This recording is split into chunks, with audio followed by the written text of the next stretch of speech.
If you are looking for a major to study in college, you might want to consider choosing food science. But first you might want to know, what is food science?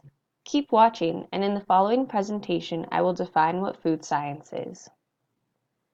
You may be thinking that food science is the same as nutrition. Although both involve food, they are quite different. Nutrition studies how the food we eat affects our health. The food pyramid is often referenced by nutritionists to ensure that people eat enough proteins, carbohydrates, fats, and sugars. People go to nutritionists to improve their diet and learn about what foods are healthy for them. Food scientists study the chemistry and biology of food components. They use this knowledge to create and improve the food you see in grocery stores. Nutritionists might even recommend a product that was developed by a food scientist. In 1845, something very important happened in Ireland.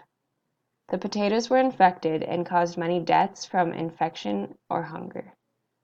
This is one of the first major foodborne outbreaks in history. Since 1845, food scientists have developed methods of detecting infection in food. Today, there are rules that have to be followed to ensure that the food we eat is safe. Food scientists develop and use these rules as a guide. This branch of food science is called food safety. Another branch of food science is product development.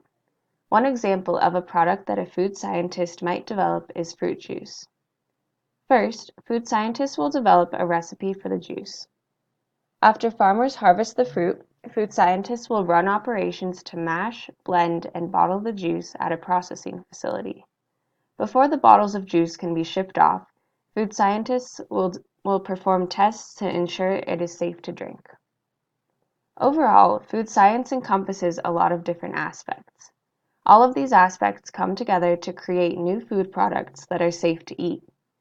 If you are looking for a major that solves problems and helps others, food science might be the right one for you. Thank you for listening to my presentation, and please let me know if you have any questions.